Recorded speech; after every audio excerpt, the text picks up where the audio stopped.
Go for it. All right. And we're back. Welcome back to Joke Code, everybody. Welcome back, because we did miss a week here, and it's annoying for me to miss a week, okay? I know it's annoying for people. People are messaging me, where's the podcast? Okay, I put out a story. I couldn't get in the studio, all right? There's a thing called traveling. I was in North Carolina and South Carolina with Chad and JT and Cider. We were doing comedy. We were gone Monday through Friday, and those are the exact days of studio availability. Right, Aaron? There's no weekend? No. Yeah, no. See, no weekends, people. So those were the days that we were gone, and those are the available days for me to do the podcast. So going forward, yeah, these last, especially 3 months of the year here, I'm going to be traveling quite a bit for comedy and then just for visiting family. So what I'm going to do is what they call in the business having some podcasts in the bank. All right. So I will not miss. We will not have a week lag here anymore. I don't like doing that. I enjoy, putting the podcast every week is what I want to do. And when there's a week not there, it's like, yeah, it's fine, but I don't like that. I want it out every week. I want you guys are great fans, and I want you all to be able to get it every week. So that's my job here, to do that. So there will be no more missing weeks, barring any unforeseen circumstances, but we will not have that anymore. We're not going to have it. Okay. We're going to have podcasts every week. So that's how it's going to be. We last left off when I was going to San Diego to do a show. And I mean, San Diego, what a town. Aaron, that's your town, isn't it? Yep. I mean, the comedy fans there, just amazing.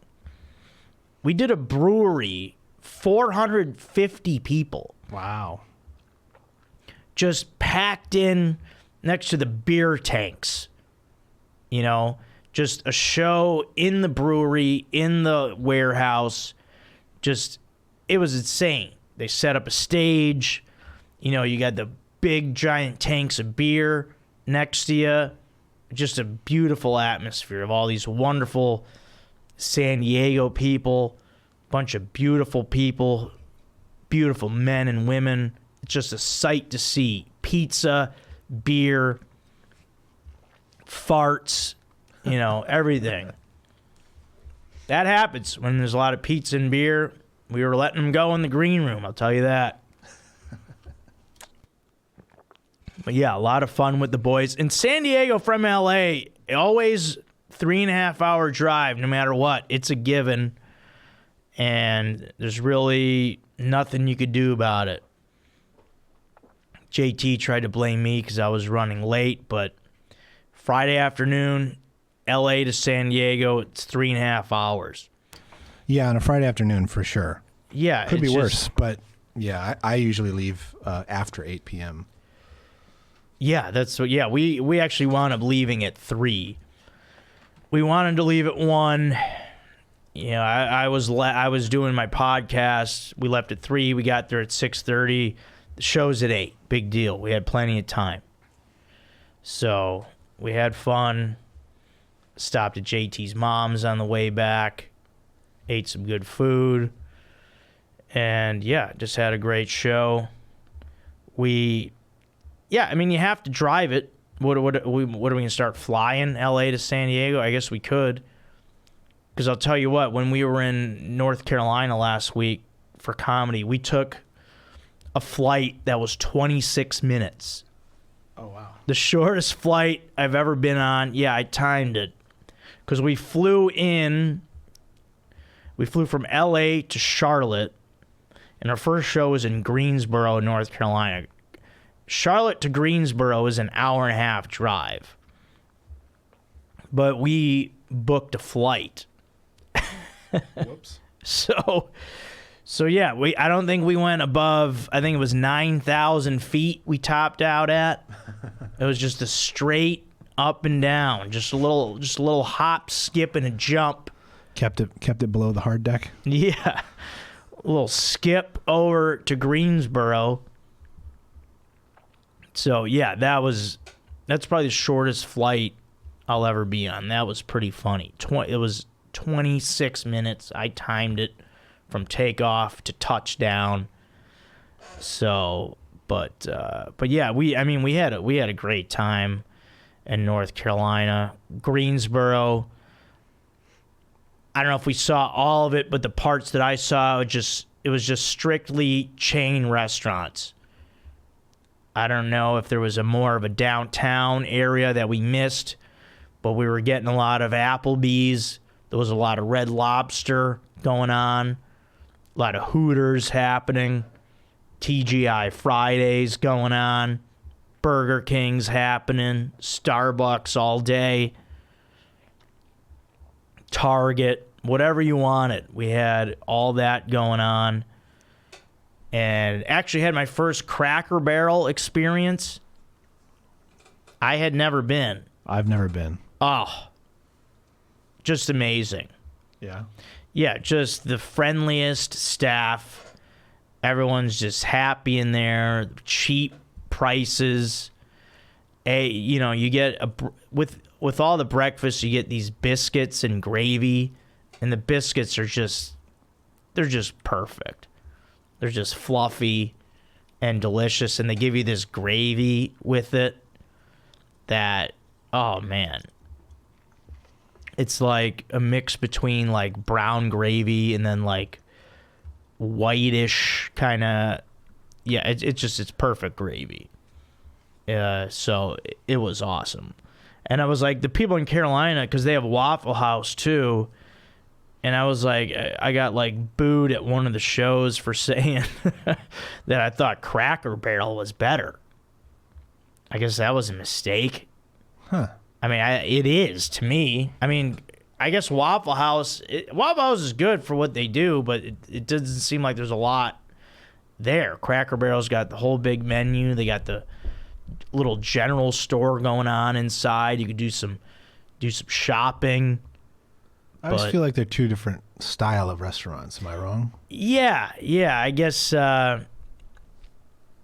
what it was somebody threw out a pick'em at the end of the shows. Because when we do the stand-up shows, it goes like I'll do stand-up, then Strider, then Chad and JT will each do their stand-up, and then we do a Q&A at the end with all of us on the stage. And then, because me and JT used to do those pick'ems. Mm-hmm. JT would throw them at me, and someone threw the pick'em at me, Waffle House or Cracker Barrel, and I went Cracker Barrel, and I got like, ooh, boo, people didn't like it.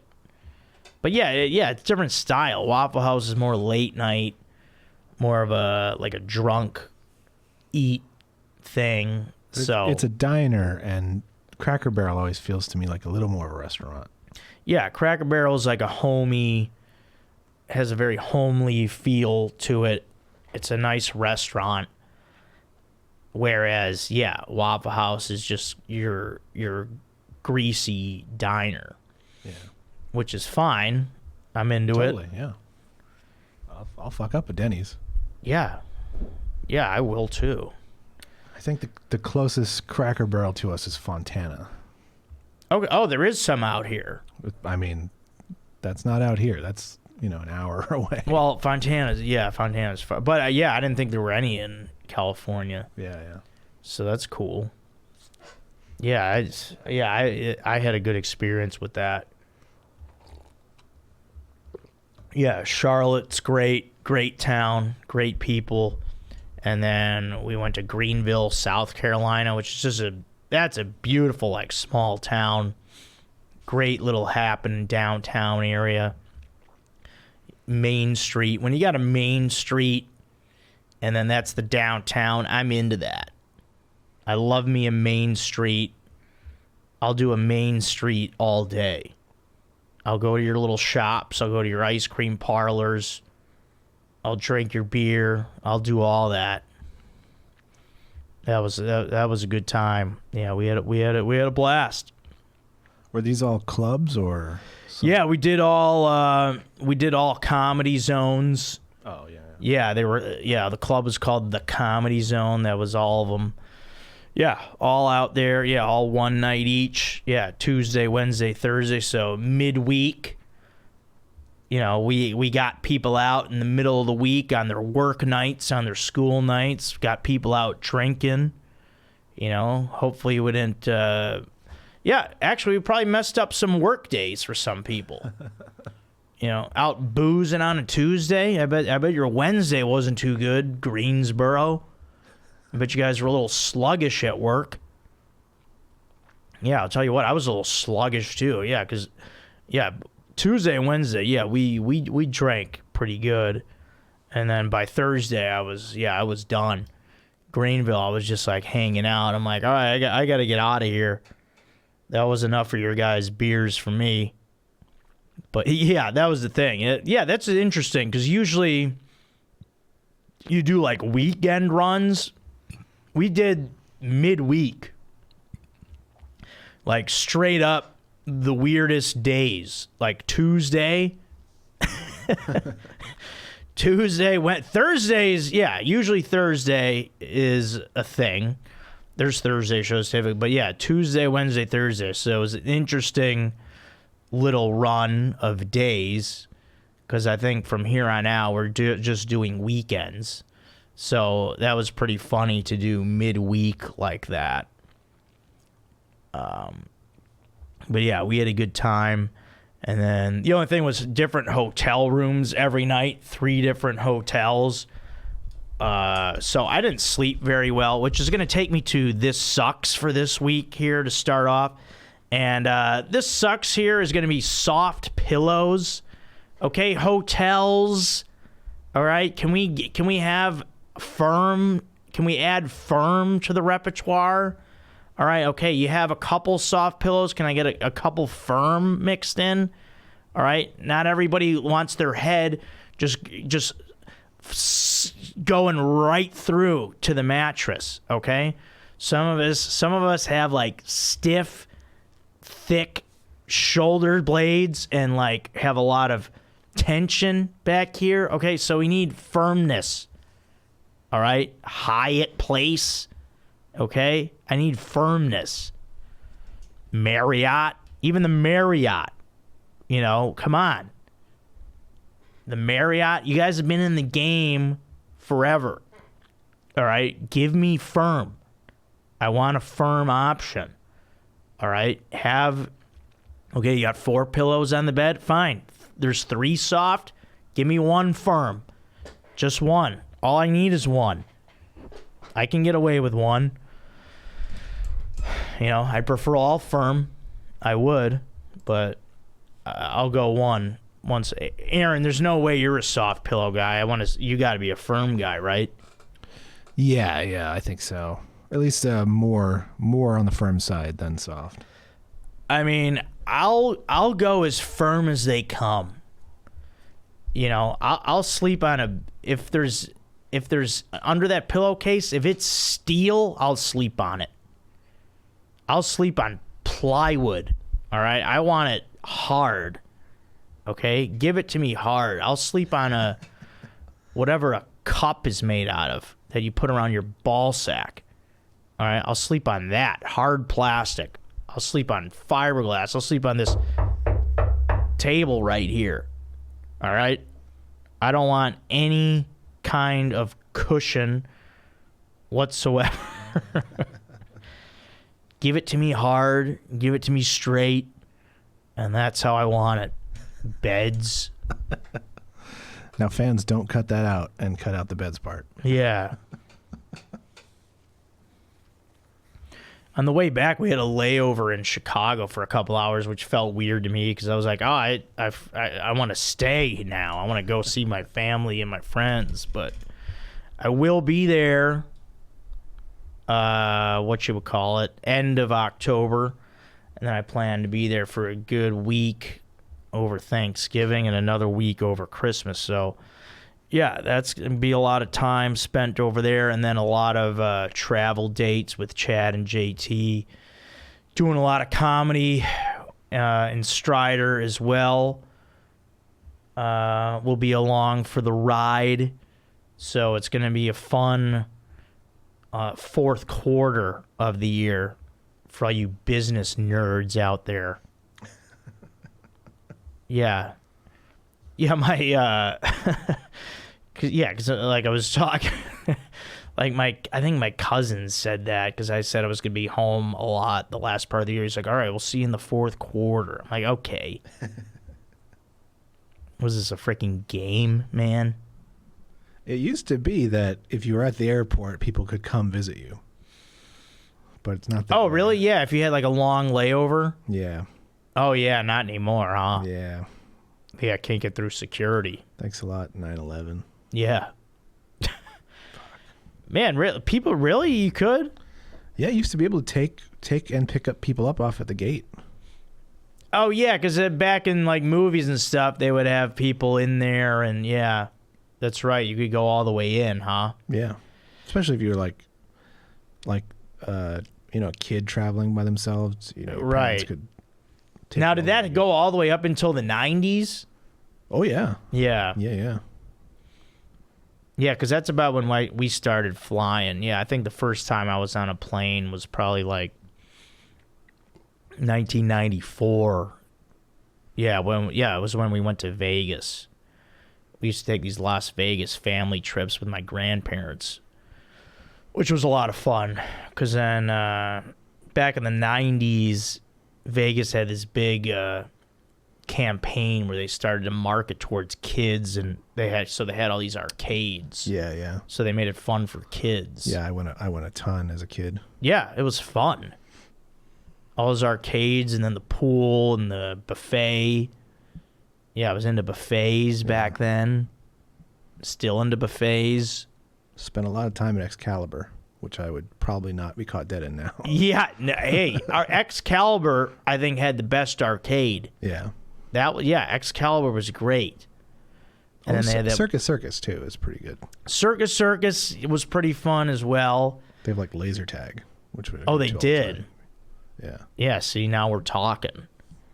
Getting the kids. Yeah, because I remember we would stay a lot at the MGM, Monte Carlo back in the day, and then just hit up those arcades there, and then we ventured out to Excalibur. The Mirage had a good one. Yeah, it was a lot of fun. Treasure Island. Yeah, this was before those other hotels were even there, like Wynn and Encore and Venetian, Palazzo. Yeah, we're talking mid-90s. We're talking Vegas heyday. There used to be, where the Wynn is now, there was a water park. Oh, yeah, Wet n Wild. Yeah. Yeah, that was the big, I don't think... Actually, yes, we did make it to Wet n Wild one year. I did once. And I wanted to go on those big water slides, but I don't think I had the balls. I did. I was 8 years old, and I went on a 7-story drop. Yeah, and those ones that just shot right down? Yeah, straight down. Didn't they call it like the Stuka or something? The Stuka, yeah. Yeah, jeez, I love how we remember this. I did that at 8 years old. It was so how did you do it? I was a big kid, so did you have to be tall enough to do it too? Probably, and I probably was, but so I mean, like the guy had to nudge me off the edge, and it was not pleasant. Like you have to. You had cold feet at the last second? No, I just did it just wasn't. I just wasn't moving because I was so young, maybe. But you're supposed to cross your legs and arms. Right. Immediately, legs widespread, water shooting directly into my eyes, just screaming top of my lungs. I didn't even make it to the pool at the end. I stopped. Oh, you stopped on the flat part and got off and was like, never again. Oh wow, yeah. See, you you didn't fully commit. I was 8. I was in 3rd grade.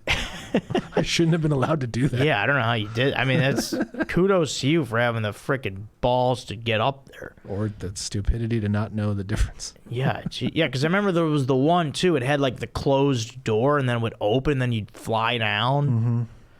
Yeah, those were wild. Yeah. And then didn't they build another water park? I don't know if it opened or not, but... I don't know. I would But think. yeah, I don't know why. Yeah, why would you not have a water park in Vegas? Makes perfectly sense there in the desert. Yeah. People need that. They tore it down to make the win. Yeah, I guess the win was worth it. That's a fun place. But yeah, Vegas. That's awesome. Yeah,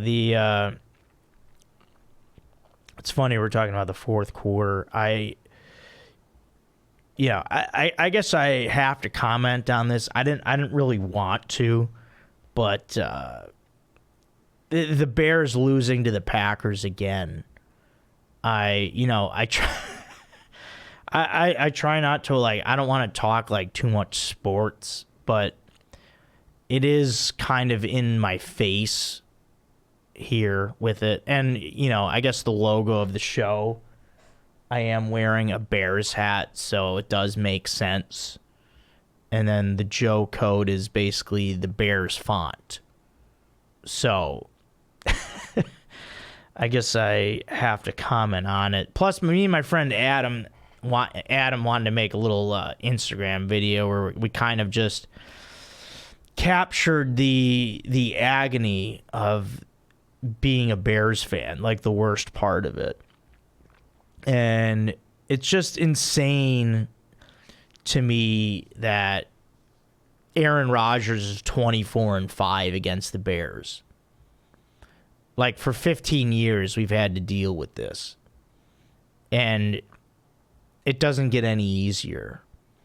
And you try not to really, you try not to get too upset about it, but you're just like, enough is a freaking enough, man. Can we get over this hump? And we just can't seem to do it. And it's always the same slant play that Green Bay runs over the middle that we just can't stop. And until Aaron Rodgers retires, and he will retire, and then the Bears will be back on top, because the odds of them, they had Brett Favre and Aaron Rodgers for basically the last 30 years now. For them to have another all-time great, a third one in a row, I think the odds are rare, but we'll see. But nonetheless, I'm sticking with my team. And this is Joe Code for this week. And Joe Code, you stick with your team, all right? I am a Bears fan, and that's it. I don't get frustrated to where I adopt another team. You'll see people maybe do that, even if you get frustrated, like with the organization. It's like, no, that's my city. That's the team I grew up on. No, I'm not going to go like be a Vikings fan or something. Okay, I've never been to Minnesota. All right, why would I cheer for them? I'm not cheering for other teams. I'm not going to cheer for the Lions. Okay, never been to Detroit. Don't know anything about it. It's a city. Okay, that's all I know. I know Chicago. I know the Bears, and I love the Bears. And I want to get Aaron Rodgers next time. I want to get him. But that's my team, and I love the team. And it's frustrating. It really is, because what annoyed me, too, is the Bears were a 10.5-point underdog, and they didn't cover. And I thought for sure that they would, so that was pretty annoying. But there was one play at the goal line where the Bears came an inch from getting in, and that would have made it a 7-point game like midway through the fourth quarter. So once that happened, that kind of changed things. So, whatever. But that was a fun first game. against San Francisco that the Bears won in the rain, pouring rain. Aaron, I don't know if you caught that at all. No. Or saw the highlights, but it was like a torrential downpour. Like there were puddles on the field, and they beat San Francisco, who's picked to do really well. Like playoff team, NFC Championship, like one of the top teams in the NFC. Bears won that game. And so, yeah. So we'll see. But yeah, let's stay positive, Bears fans, as we always ever the optimists we are. And we will stay behind the fellas because we know that they want this. They work hard. They've got a lot invested in this. And so, yeah, that's my little Bears talk. But yeah, just the losing to Aaron Rodgers is just... Particularly this Aaron Rodgers. Yeah, and it's just like... And it's like it doesn't matter who's around him because but he's just still so good. It's like if he's not on the team, it's just a totally different... It's just the difference that this one guy makes. I mean, yeah, there's some playmakers around him, but if he's not a quarterback, it's a different story. I mean, 24-5, that's insane against one team.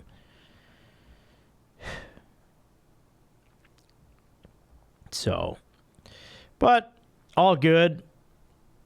My Uncle Jim sent me some rubber bands in the mail, so I got some backup rubber bands for my wallet for when my next rubber band snaps. I actually got a nice orange one here, a nice Bears orange rubber band going. So, and my Uncle Jim sent me some blues. So I got those ready to go for when these break. So that's good. All right, trying to get my wallet back in my pants. Got it. All right, yeah, speaking of sport, well, we'll do a little more sports talk, but our own sports. Aaron, what's the story with softball? I missed the first game. Nothing I could do. I was out of town. I heard we lost. We did lose. Why? Just playing a veteran team that hit just enough. They hit a couple bombs. We probably misplayed one or two deep balls, but otherwise they just kept. The one thing they did do is like when they get a base hit, they would take an extra base on it pretty regularly. Like if we couldn't get the ball in quite fast enough, we could a lot of the times. But that's a veteran move. Take that extra base. Yeah, and we're in the B league. We're in B. A is the top division. We are in B. Okay, yeah. For the folks out there, we are in B. It goes A, B, and C. That's where I want to be. I want to be in that intermediate level. A would be way too advanced. B is perfect. C, I don't want to be in C competition because C, it could get bad. That's where you have guys who like swing the bat with like way too much uppercut, just uncoordinated, like, just guys that have a lazy swing. You don't want that. You want to be around guys that can play. I mean, it goes all the way down to E, so I feel like B is a little more than intermediate. It goes to E? Yeah. I thought it stopped at C. That was just because of COVID. There's that many teams? Yeah, there's 30. Wow, and they put us in B. Yeah. So we could have been in E? No. They know us to be too good for that. Oh, okay. We're a B, C team. All right. Yeah. No. Okay. So C. All right. I guess C would have been fine. No, B. All right. Fine. Let's do it. We could do it. Sure. That was just one game. I'll be there this Thursday. I'll be there to field and, make all those plays that you need me to make. So, Hey. All right, we're going to get to the emails right now, folks.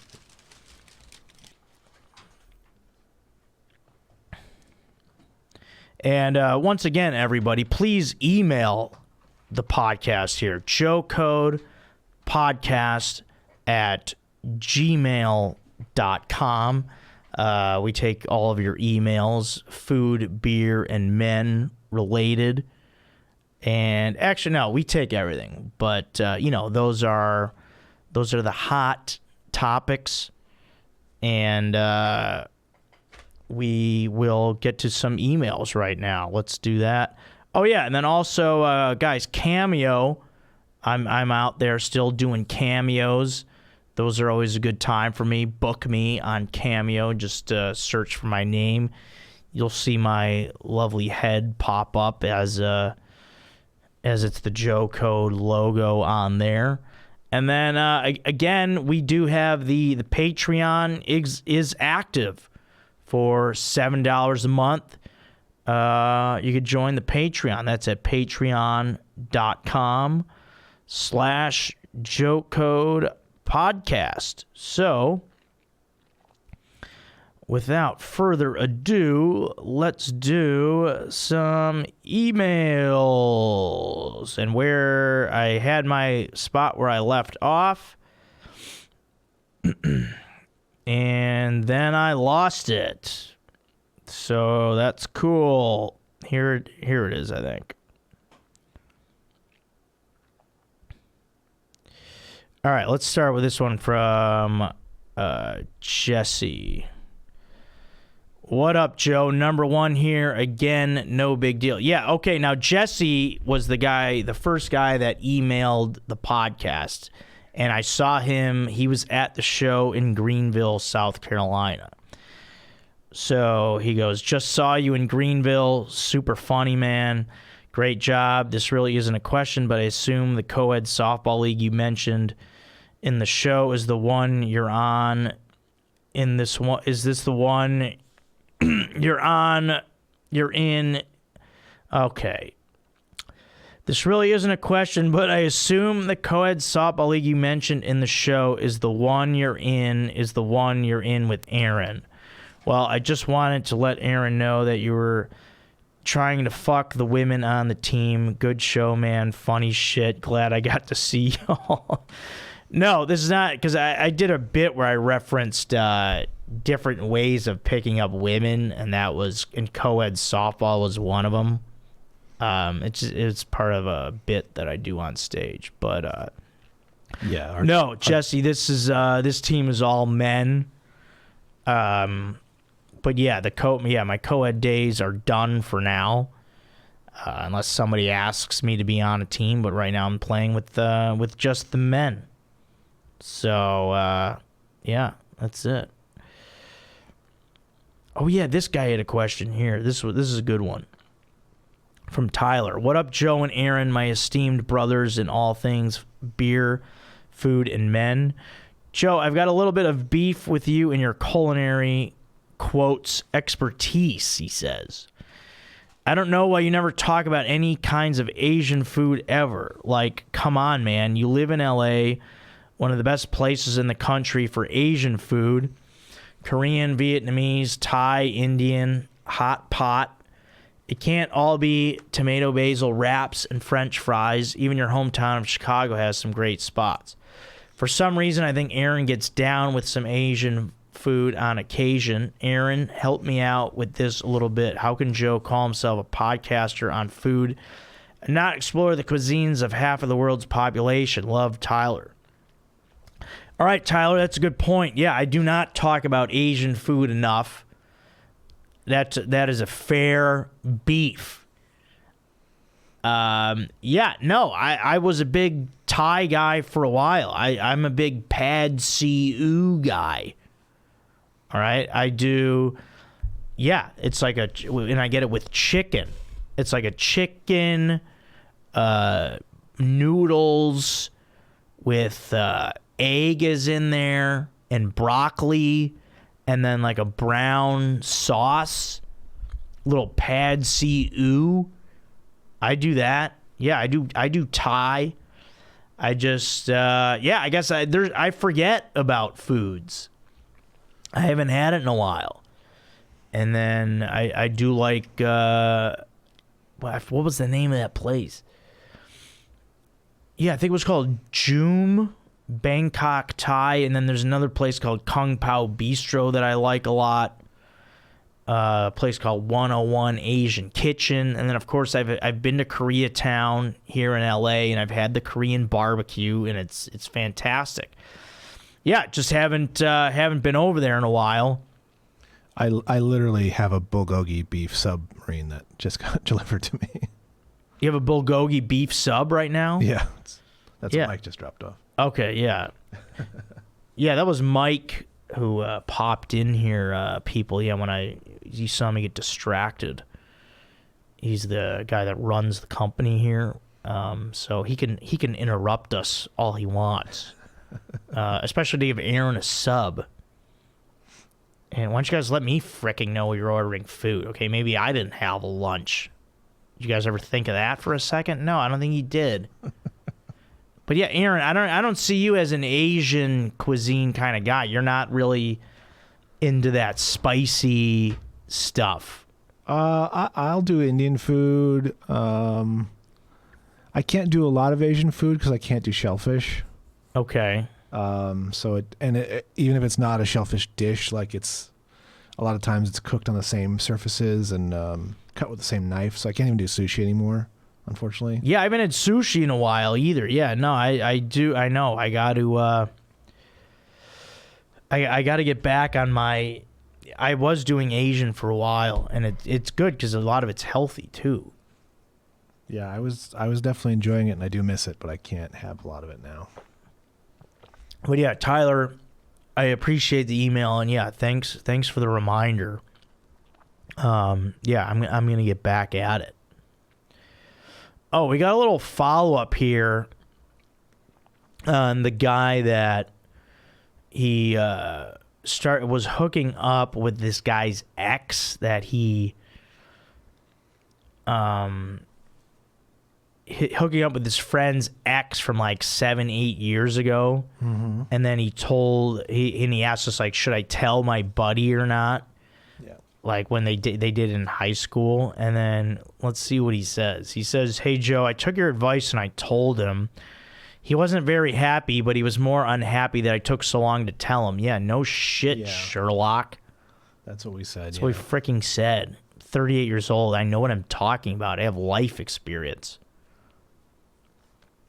What is the protocol for telling your buddy that you've been taking his ex to Pound Town? What's the time frame for how long they've been apart, and when should you tell your homie? After the first time you touch uglies or 10 times of knocking boots? Thanks, Joe. Love you. Yeah, I mean, tell him right away. You know, well, also, if it's like an ex, well, I don't know. I mean, I don't even know if you should be going after your buddy's ex. It's kind of weird. There's a lot of women out there. You don't need to go for people that your friends were already with, unless you guys really have a spark there, and it's like kind of a thing where you feel like it's meant to be, and it's like, but I don't know. I think what you did in like a 7-8 year thing where they haven't I don't know. There isn't really a protocol in a time frame of when they are apart. I don't know. That's up to you guys in your given situation. If a guy just broke up with a girl and you're like, "Hey, I kind of really would like to ask her," I don't know. Yeah, I don't know. That's a weird one because I'm a guy that was never like that. I was never like, obviously, my friends, women that they've been with and are with, like, obviously I'll find them attractive, but you're not. If I know someone is off limits, I'm not into that. Even if they broke up, if it's a friend of mine or someone that I know well and respect, like, that's not a thing I'm into. There's several factors. It's like, was the breakup devastating to your buddy? Was he heartbroken about it? Yeah, Then there's all it's- these different things. Yeah, then they're more off limits. Then it takes more time, maybe. Yeah, it's I'd just, say at least 3 years, no matter what. And okay. after 3 years, it's more fair game if your buddy's got a new lady in his life that he's really into. Yeah. That really helps. Yes, that's a thing as well. Well said, Aaron. Yeah. And then I think you're okay. Then I don't know. If you're just hooking up and not having a relationship with this girl, I don't even know that you have to tell your buddy. But sooner the better. I mean, Yeah, if you go sooner a the year, better. If you And go then, a year yeah. without telling, then you may as well not tell him. What's that? Like this guy did. If you go a year without telling him, you may as well not tell him. Yeah. But yeah, I think the point of if that guy has a new girlfriend, I think then obviously it's completely fair game. That's kind of, I think that would be the time to do it. I'd be like, okay, well, he's with someone else now, so obviously he's not going to be getting back with this person. That's probably really the only right time to do it, I feel like, if you're going to do it. Because then it's like, oh, yeah, this person's not off limits forever. Because it's like, I don't know, if you randomly bump into that person and then your friend is with someone new, you're like, oh, well, we know each other already. Hey, what are you doing? We're both single. Yeah, it could work like that. That would be a scenario that I'd be like, okay, yeah, that's cool. So, all right, here we go. We got one here from that was Chance, by the way. Chance, thanks for writing in. Appreciate it, man. And here's one from Frank. Hi, Joe. Glad to hear about your move back to L.A.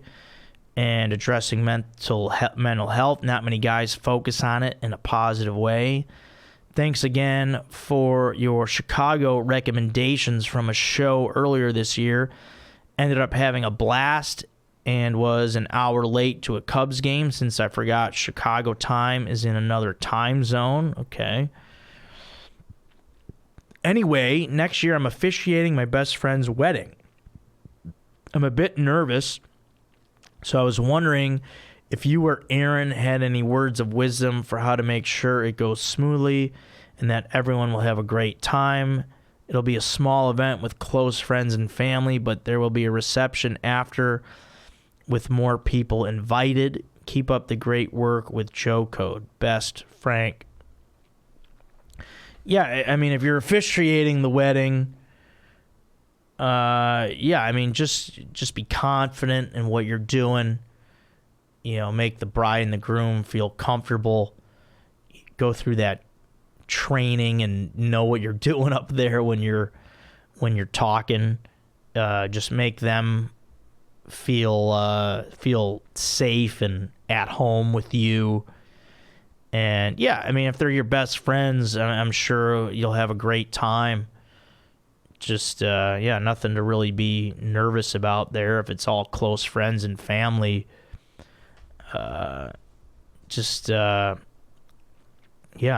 fun with it. I don't know if Aaron's got any words, but I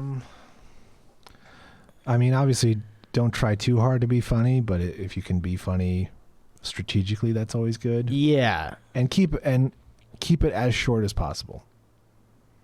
That's always the best. No, even if you're not funny at all, even if you were dry and didn't try to make laughs, just did all the official business, get it done quick. Nobody really wants to sit through a bunch of stuff. Yeah, I like that.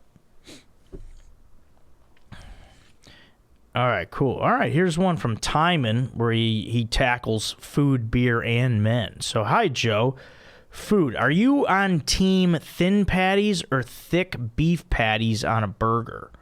I love a juicy thick patty, but I want to get a bite of the rest of the burger without breaking my jaw. Thin patties are great because the crust to mince ratio is better. The crust is the best part of a patty. You still get juiciness in a thin patty burger because you also get the mouthful of cheese and ketchup, mustard, etc. We'd love to hear your thoughts on this very important debate. Also, have you tried biltong? It is a South African snack of cured beef. It is 100% better than beef jerky. No, I haven't tried biltong. Aaron, have you had that? No. Yeah, no, we haven't had that, but yeah, we'll, if I'm ever in South Africa, but thin or thick beef patties? I like a thick patty. I'm a thick beef patty guy. Yeah,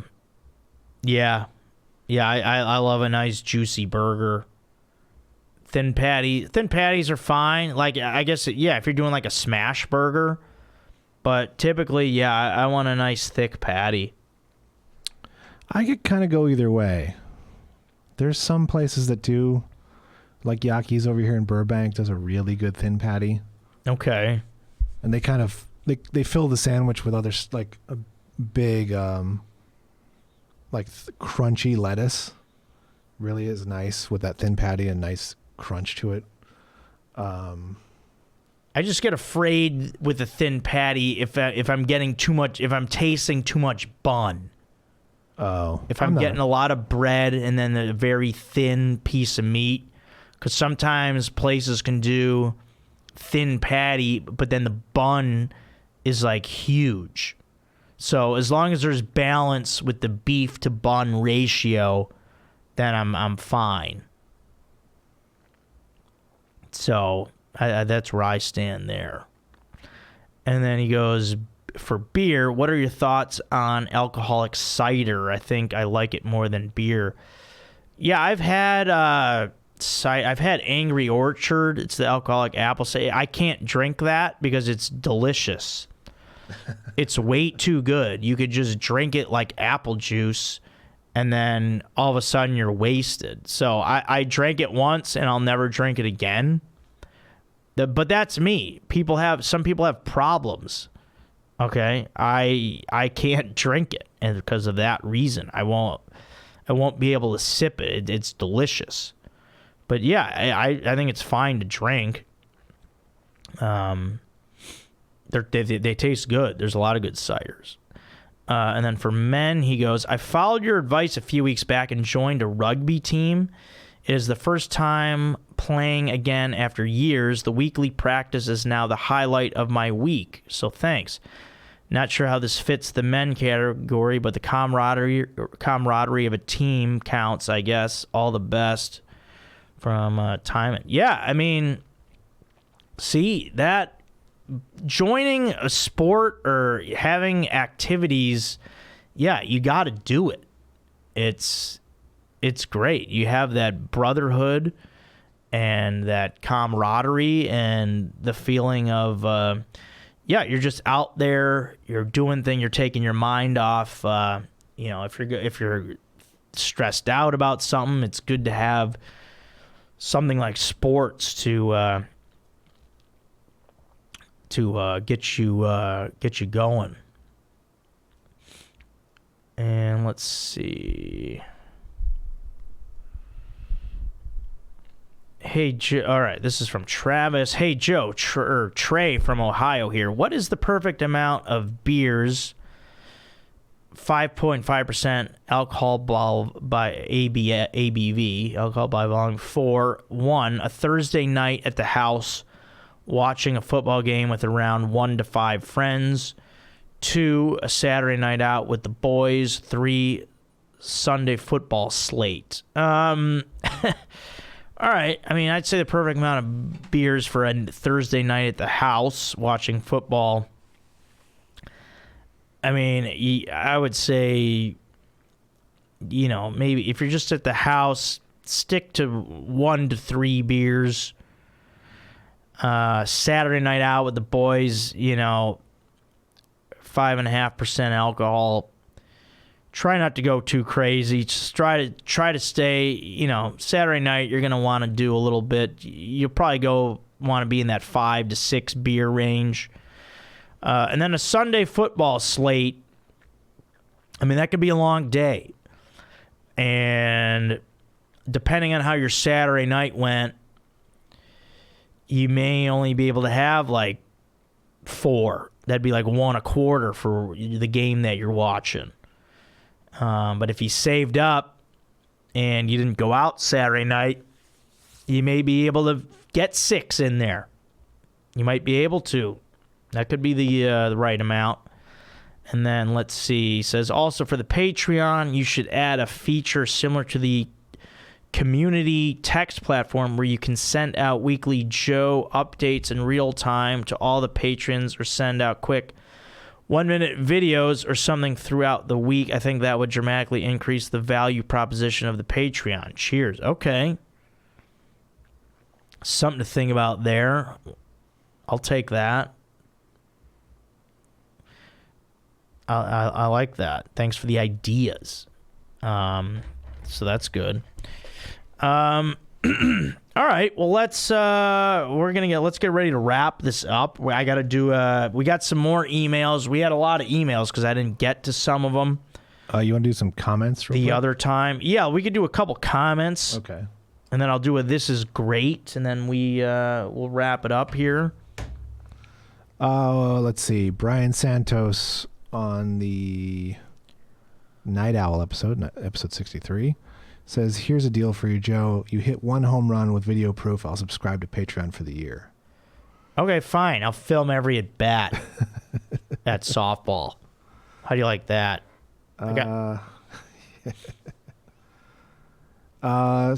Tanner Young, unfortunately, is a little late. He says, let's get a softball team together in South Austin.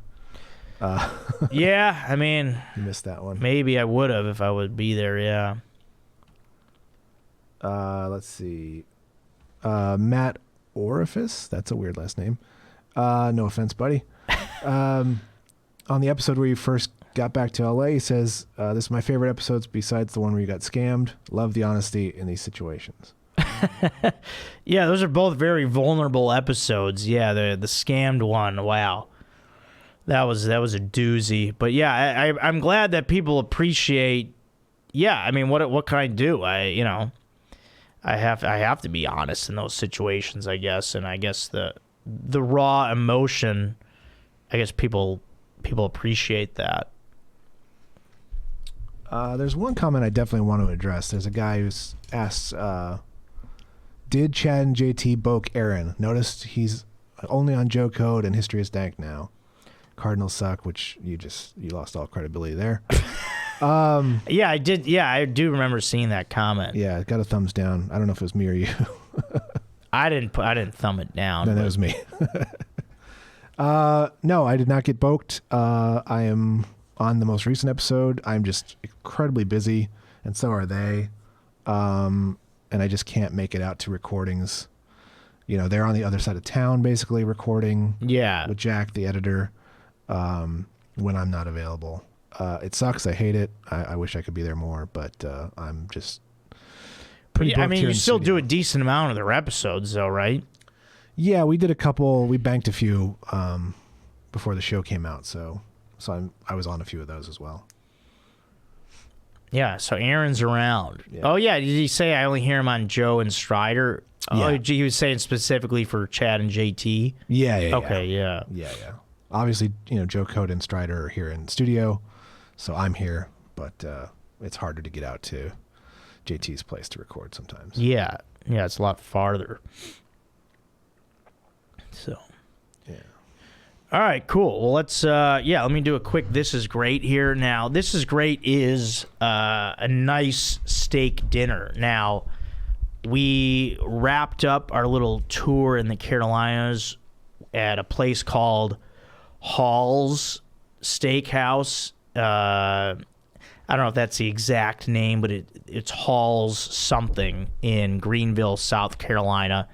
And when you do one of those like steak dinners, it's just beautiful. Got myself a 12-ounce filet, medium rare, and you get the sides, you get the cream corn, the mashed potatoes, got some Brussels sprouts, got a wedge salad to start out. the steak dinners are a beautiful thing, and Hall's great establishment. You guys were awesome there. Great service, great food, great atmosphere there. Such a cool place there, like right on the river there in Greenville, South Carolina. And yeah, steak dinners are a lot of fun. They just remind me of like birthday dinners with family and friends, and yeah, going out with friends to a great steak dinner to cap off a great trip doing comedy. That was great. So that was awesome. And yeah, with that, we got to get out of here. That's going to be this episode of Joe Code. I know that there's emails I still need to get to. We'll get to those next week.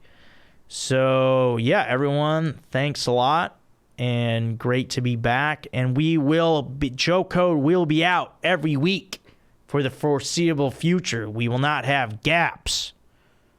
I make that pledge right here and now. So thank you, everybody, for tuning in, watching, liking, subscribing. Please subscribe to the YouTube channel. Let's hit that 1,000 subscriber mark. Join the Patreon if you can. All right. That is this episode of Joe Code. Thanks a lot, everyone. And I am Joe Marrese.